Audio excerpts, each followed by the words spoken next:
এই আলবদর রাজাকারের বাচ্চারা, এই বজ্রধ্বনিতে আজকের মহান সংসদে ঘৃণিত রাজাকার পার্টি জামাত শিবির গোষ্ঠীর বুকে কাঁপন ধরিয়েছেন কিশোরগঞ্জের মাটি ও মানুষের জননেতা, কিশোরগঞ্জের বাঘ ও বাজপাখি খ্যাত বীর মুক্তিযোদ্ধা জনাব ফজলুর রহমান সাহেব।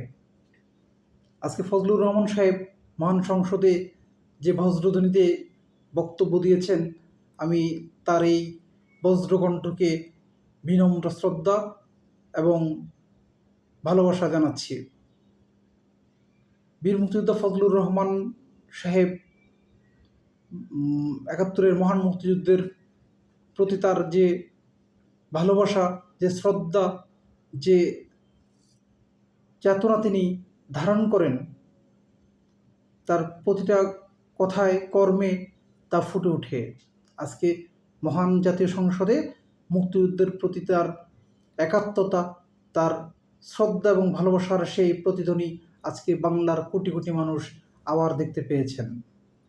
এই মহান সংসদে তিনি জোর দিয়ে বলেছেন, কোনো মুক্তিযোদ্ধা পরিবারের সন্তান বা সদস্য, শহীদ পরিবারের সন্তান বা সদস্য জামাত ইসলামের রাজনীতি করতে পারেন না। শহীদ পরিবারের সন্তান হয়ে জামাত ইসলাম করা, জামাত শিবির করা ডাবল অপরাধ। তিনি আরও বলেছেন, এই বাংলায় বেলি চামেলি বা জুঁই ফোটে না, এখানে রক্তগোলাপ ও রক্তজবাও ফোটে। এদেশে শুধু কোকিলের ডাকই শোনা যায় না, এদেশের জঙ্গলে রয়্যাল বেঙ্গল টাইগারও আছে। যতদিন রয়্যাল বেঙ্গল টাইগার থাকবে, রাজাকাররা এদেশে জিততে পারবে না। মহান মুক্তিযুদ্ধের সাথে জুলাই গণ-অভ্যুত্থানকে সমান্তরাল করার বিরোধিতাও তিনি করেছেন। I like it. আমি এটি নির্দ্বিধায় এই জিনিসটা সমর্থন করি, কারণ মহান মুক্তিযুদ্ধ এবং জুলাই গণ-অভ্যুত্থান কখনোই এক হতে পারে না। মহান মুক্তিযুদ্ধ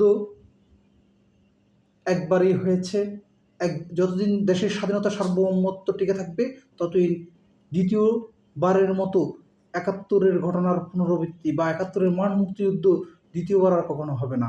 কিন্তু স্বাধীন ও সার্বভৌম বাংলাদেশ যতদিন থাকবে, ততদিন এরকম ঘটনা, যে ৯০ বা যদি এরও আগে থেকে বলি ৬৯, এরপরে ৭৫, ৯০, ২৪ আরও জন্ম হবে, আরও ঘটতে পারে ইন ফিউচার। কিন্তু মহান মুক্তিযুদ্ধ একটাই। আর তিনিও আমার কথার সাথে আমার কথাগুলো ফজলুর রহমান সাহেবের বক্তব্যের সাথে মিলে যায়। তিনিও বলেছেন যে প্রশান্ত মহাসাগরের সাথে যেমন কুয়ার তুলনা করা চলে না, হিমালয়ের সাথে যেমন টিলার তুলনা করা চলে না, ঠিক তেমনই মহান মুক্তিযুদ্ধের সাথেও জুলাই গণ-অভ্যুত্থানের তুলনা করা চলে না।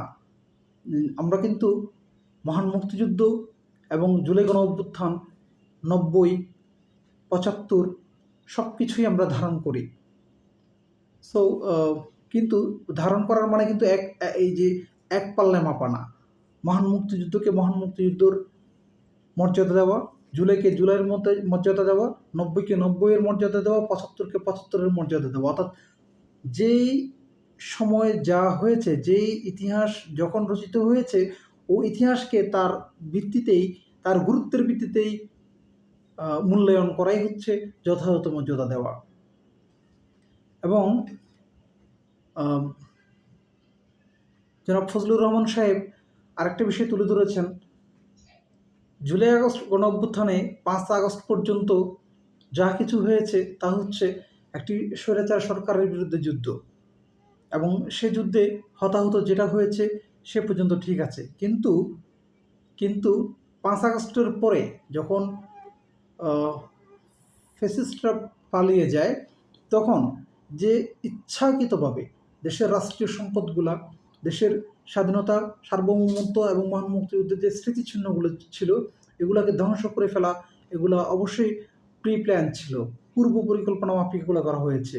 আর এগুলো কারা করেছে?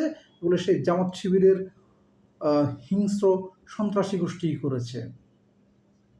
এবং এই যে ৫ আগস্টের পরে যে পুলিশ হত্যা এবং থানায় যে অস্ত্র লুটপাটের ঘটনা ঘটেছে, এগুলোর সুষ্ঠু তদন্ত এবং বিচার তিনি দাবি করেছেন। ১৯৭১ সালের ১৪ ডিসেম্বর বাংলাদেশের শহীদ বুদ্ধিজীবী দিবস। সেদিনের সেই মনির চৌধুরী, আব্দুল হালিম চৌধুরী, শহীদুল্লাহ কায়সার থেকে শত শত বুদ্ধিজীবীকে যারা হত্যা করেছিল তাদেরকে বলা হয় আলবদর। এই মহান সংসদে মহান যোদ্ধাদের পাশাপাশি দেশের জ্ঞানী গুণী মানুষ যারা পৃথিবী থেকে বিদায় নিয়েছেন তাদের পাশাপাশি এই আলবদর বাহিনীর নেতৃবৃন্দ যারা ছিল তাদের মৃত্যুতেও শোক প্রস্তাবনা হয়েছে। আলবদর বাহিনীর মৃত্যুতে যে সংসদে শোক প্রস্তাবনা হয়েছে, আমি ওই সংসদের ওই অধিবেশনের ওই সময়টাকে ঘৃণার স্বরে স্মরণ করছি। কারণ আলবদর রাজাকার গোষ্ঠীর জন্য কোনো শোক প্রস্তাব মহান সংসদে আসতে পারে না। তাই আলবদর বাহিনীর নেতৃবৃন্দের প্রতি শোক প্রস্তাবের যে আনা হয়েছে, আমি তার প্রতিবাদ করে রাখলাম। বীর মুক্তিযোদ্ধা ফজলুর রহমানের সাথে একাত্মতা পোষণ করে রাখলাম।